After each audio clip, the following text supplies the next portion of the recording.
right after that colonoscopy, I woke up to about 5 different doctors, and they're pretty much telling me I had stage 4 rectal colon cancer. Oh my God. I just got chills everywhere.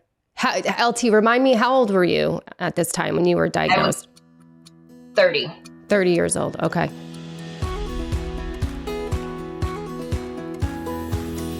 I'm very, very excited and very grateful to have this next guest on my podcast. This guest is a very dear, dear, dear friend of mine. If any of you have worked in the service industry, you sort of know the bonds that you make there. You're really in the trenches with people. And my next guest is LT, and her and I met through the service industry, quickly bonded, and she's an incredible person. And, you know, life takes people in different paths, and we sort of went on our different paths. And I got the most amazing text message from her about the podcast and what the podcast has meant for her. And her and I reconnected and got on the phone, and I said, you have to be on this podcast. You have to tell your story. So I know she's nervous, but she has so bravely agreed to be here and share her story. And her story is so important, and I know it's going to help a lot of people. So I want to welcome LT. And LT, thank you so much. I love you. I am so excited and happy that you're here. But I wanted you to kind of start with where your life really shifted. And one of the things you said on the phone when we spoke most recently was, I went from being this New York City service bottle girl, like bringing all the energy, creating the good time, dancing on the tables, to very quickly life shifted for you. So I think if you could start there, that would be great. Yeah, like you said, I was a bottle girl in Manhattan, entertaining people, jumping on the tables, dancing on the tables. I felt living my best life. And then it was just kind of like a traumatic transformation very quickly. My mother, I lost my mother through cancer. She lost her battle. And with that, I had to step in. When I lost my mother, she left 4 children behind, twins that were at home with her, my brother who just went off to college, and me who was in New York. So that's when I kind of had to step in, and I took the role of being the guardian of my younger siblings. Yeah. So very quick, life changed very, very quickly. What was that like for you to go from living your best life in New York City to having to step in and really be like a mom? I didn't really know what I was doing. I was a bottle girl in Manhattan to taking care of 2 kids. I was just trying to figure it out as I went, trying to find us a different place. My mother wasn't very, she didn't have much money or anything like that. So where they lived wasn't really like in the best shape. And I wanted a little bit more for them. So my goal was to find a decent apartment so that we can all live comfortably. Which I did. And as I, learned to be a guardian to them, I was still working in New York every single weekend. So I was traveling back and forth for probably about 8 months. Oh my gosh. I don't think I remember that you were doing that. Now I remember you were doing that. That is incredible. But you've always been a hustler. Like you just make it happen. Well, yes, for me, it was keeping a little bit of my life, right? Like not just giving up everything. It was so traumatic. I lost my mom. Now I've gained 2 kids. I gotta be strong. You know what I mean? I gotta try to role model for these children. And then it's just like, I couldn't do it anymore, like pretty much. And that's when, so for me, I always had blood in my stool, but I drank a lot. Mm-hmm. So I always related the blood in the stool to drinking. And then after about 8 months, of losing my mom and then going back and forth from New York to New Hampshire every single weekend, all of a sudden I lost my period. I didn't pay attention right away. I was losing weight. I wasn't hungry. I was extremely tired. So something told me something was going on with my body and that I needed to go to the doctor. And when I did, they pretty much was like, we think you need a colonoscopy. I got a colonoscopy. Right after that colonoscopy, I woke up to about 5 different doctors, and they're pretty much telling me I had stage 4 rectal colon cancer. Oh my God. I just got chills everywhere. LT, remind me, how old were you at this time when you were diagnosed? 30. 30 years old. Okay. Oh my God. What was that moment like for you? If you want me to be honest with you, Beth, when I woke up and I saw all those doctors, I knew. Oh. And I don't know why I knew, but I knew. And it was scary. I might get a little emotional. No, of course. It made me feel for my mother. It was like, wow, me? How? Like, whoa, dang. Just so much happened within a year, literally, like losing my mom, uprooting my life from New York to New Hampshire. Yeah. Taking on the responsibility of 2 kids. And then getting sick and about to battle for my life. Very traumatic. Oh, LT. Gosh. It's okay. Well, one of the reasons that you had reached out to me about this podcast was part of this journey for you has been the fertility journey. And you're not alone in not being informed about your fertility in the fight for your life. You get diagnosed with cancer and there isn't a doctor saying to you, you need to freeze your eggs. And that's been a lot of people's experience. And my journey with my ex, with Frank, where same when he was diagnosed stage 4, and no one stopped to tell him to freeze his sperm. And no one was thinking sort of ahead. And I guess in some ways, they're really focused on saving your life. But, tell us a little bit about that. Because what really brought you here and why I want you here is to talk about that piece of that journey where you were not informed by any doctors, to think about fertility preservation, to think about, freezing some eggs before undergoing treatment. Yeah. This part is really sad because it's just like, I guess sometimes like I feel like it's my ignorance too of not asking the correct questions or knowing what to ask. But I can remember seeing a doctor, and very quickly they were just kind of like, you don't have to, pretty much if you want to freeze your eggs, you're taking the chance of losing your life. Like you have stage 4 rectal colon cancer and you need to start now. So if you do that, you may die. So when you're already scared, when you already been told that you have stage 4 cancer, and then now they're like, well, if you want to freeze your eggs, you're going to die. Well, what are you going to, I'm already, like, you're fearing. Yeah. What do you mean? Like they didn't explain what IVF was. There was just no elaboration of any of it. So it's like, so they did share with you that there was some conversation about egg freezing, but sort of nothing really beyond that. And did you have any understanding of what, like the treatment, what the chemotherapy would do to your reserves, to your future fertility? No, not until after. Yeah. Not until after. And because it's like, for me, again, like they're fearing you, like I was scared, I want to live at this point. Right. But at the same time, it's frustrating for me because I come from a very broken home. So all I wanted to do was be the best mother. All I wanted to do was give birth. I wanted a big family.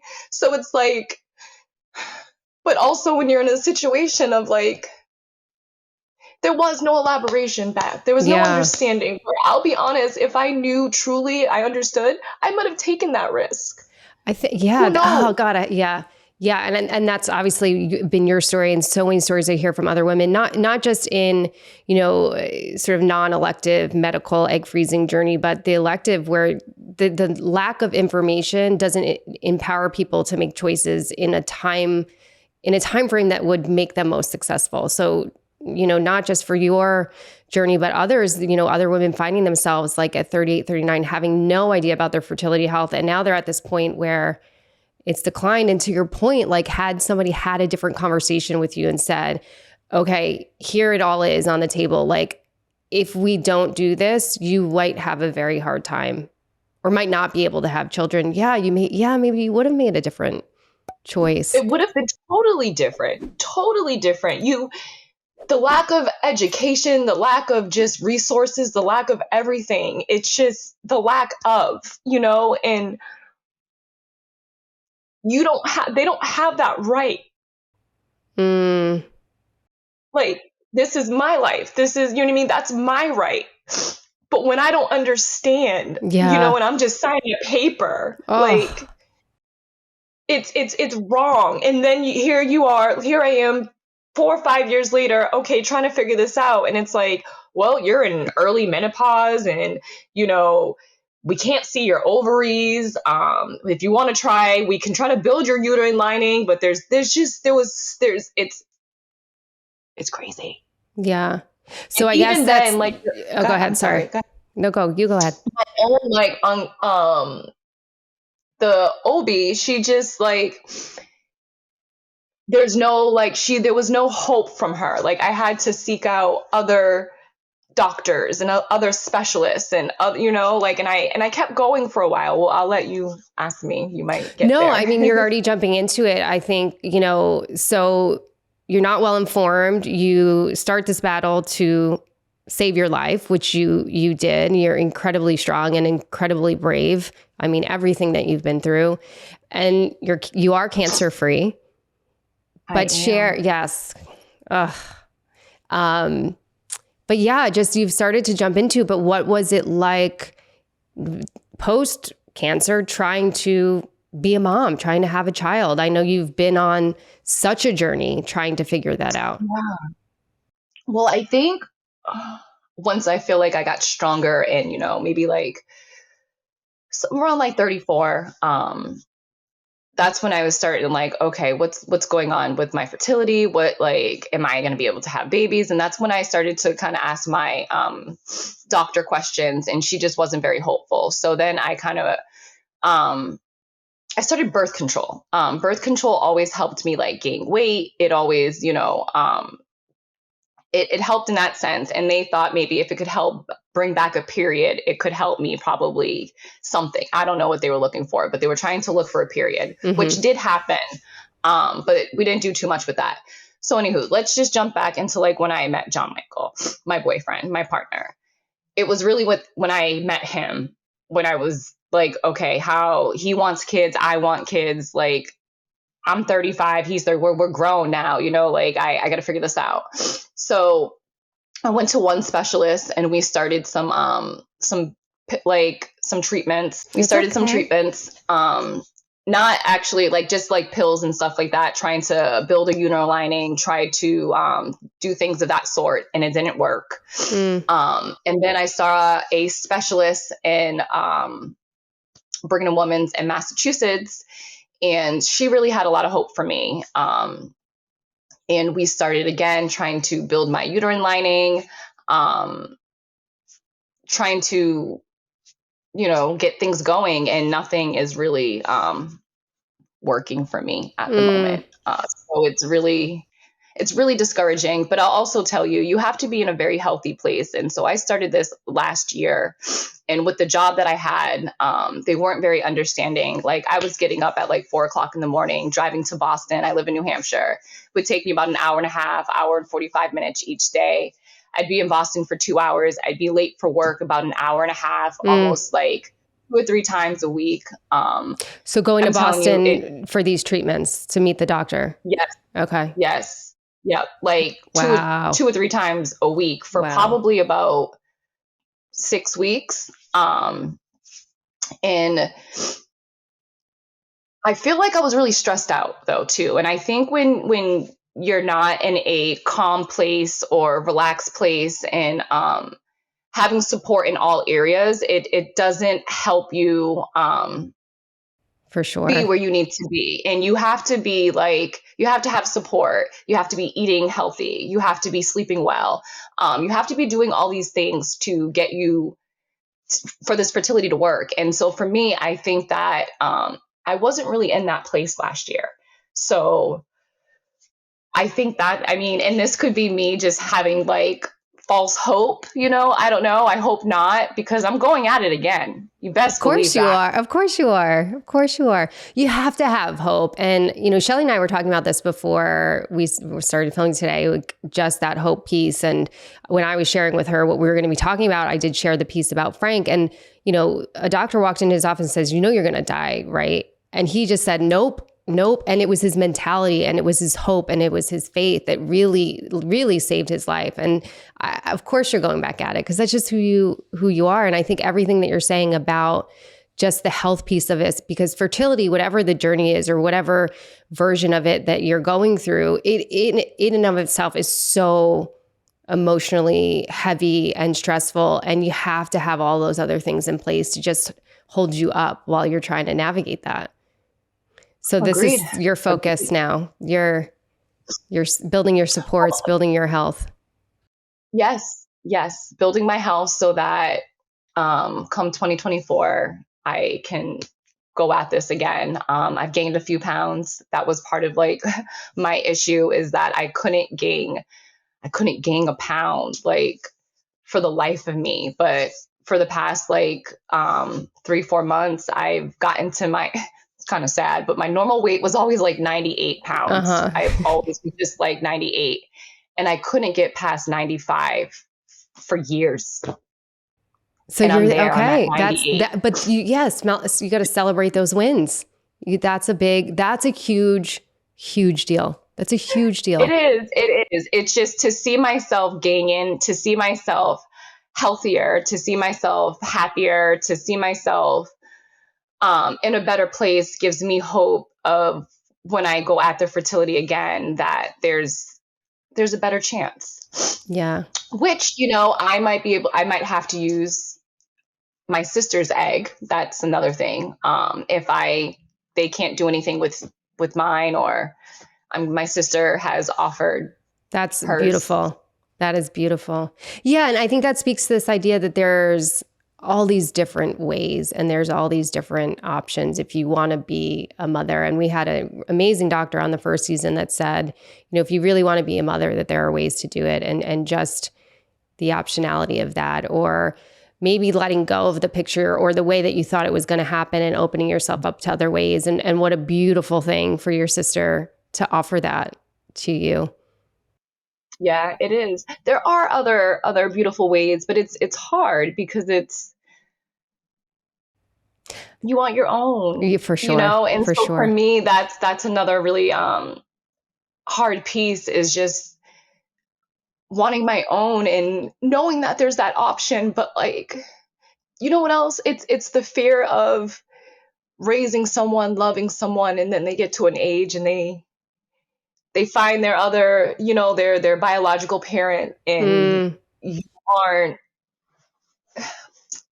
I don't know. There's just this weird fear of adopting. Yeah, I mean, but fear is a real thing. And that's why every journey is so personal. And so it has to be what feels right in your heart. And I think for your journey, there's so much grief in your journey. And it's about healing all that grief and that trauma. And, I'm curious sort of what else you've done for yourself. You've been through so much. And I know you are on this healing journey, like fertility aside, you are on a healing journey. And I think you're, share what you're doing now. You're doing some amazing things for yourself. Yeah, so I am. I'm in school right now for psychology, mental health. Getting my bachelor's in that. My end goal is to be a dance movement therapist. Of course. Yep. I think you were already doing that in the bar at Ainsworth. You were like dance therapist forever. You like brought the energy. Didn't even realize it. I see it as when we move, we improve. I have to say, I instantly have this vision of you, like the bar. It's like 9 a.m. in the morning. The bar is empty, and LT is just like dancing around, singing. It's always. Always. Always. So I have my little business. It hasn't like kicked off yet. So it's called Hype Movement. Great. And what hype is healing your parts equally. Ooh. So as a hype girl, I had to figure out how I was going to put hype in my Oh healing. my God, LT, that is so perfect. That's what hype spells out, is healing your parts equally. You know, there's Yes. all of it, you know, mind, body, soul, you know. I'm also about to start yoga teacher training at Kripalu. Amazing. Really, really excited about that. And also another teacher training. It's called Afro Flow Yoga. So I'm just doing these things because, you know, I truly want to share movement and dance with people.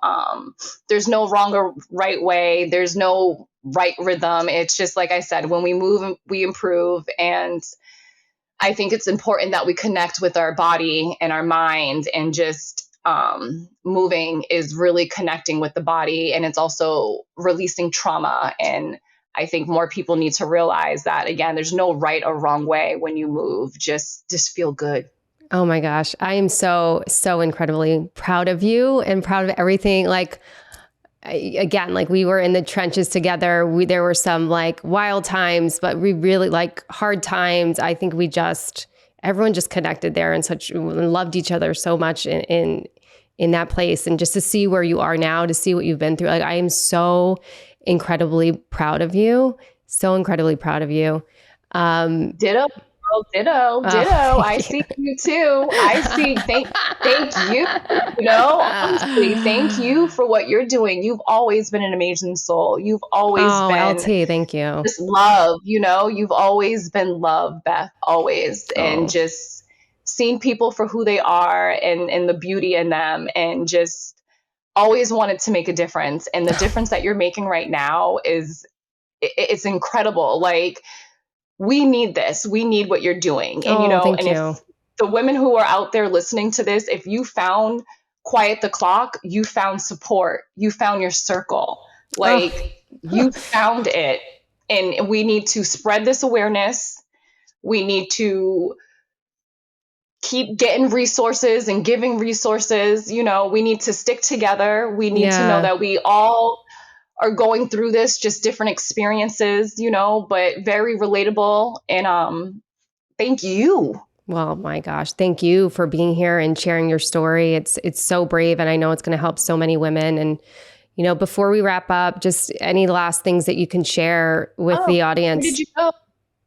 Got me? Okay. No, I was just saying before we wrap up, just sort of something you could share with the audience that you've learned through your journey, and something that you hope to pass on to other women that might find themselves in a similar journey. Or, you know, I think the advocacy for yourself in these situations is so hugely important. And I think that, you know, similar to your journey, there's so many unasked questions because we don't know to ask them. So anything else before we wrap up that you want to share? Yeah. Like you said, just advocate for yourself. Ask questions. Don't just take what people tell you. You know, do your research. Stick up for yourself, you know, and just believe, you know, have faith, and know that, you know, things are possible. Like Beth said, like it might not be the way we want it, but there's a way. But just number one, listen to your body, trust yourself, and advocate. Yeah. Advocate. Yeah. Well, I love you. I know what it means for you to be here. I know you're nervous to be here, but you are incredibly, incredibly brave. And I can't wait for everybody to hear this. And I love you. Thank you. I love you, Beth. Thank you so much. Thank you for having me. Anytime, girl. I love you. Take care. Bye. Thank you for joining us for this episode of Quiet the Clock. If you like what you're hearing, please subscribe to our channel and join us for future episodes. If you're ready to take charge of your relationship journey, visit quiettheclock.com today to download your free copy of Balancing the Biological Clock. Expert Advice on Handling an Unready Partner. This is a guide I created for those navigating the complex terrain of differing timelines with your partner. It will provide you with exclusive insights on understanding your relationship by sparking meaningful conversations and encouraging you to take unconventional action in the face of life's most important decisions. Again, head over to quiettheclock.com now and claim your free copy of Balancing the Biological Clock. Expert Advice on Handling an Unready Partner.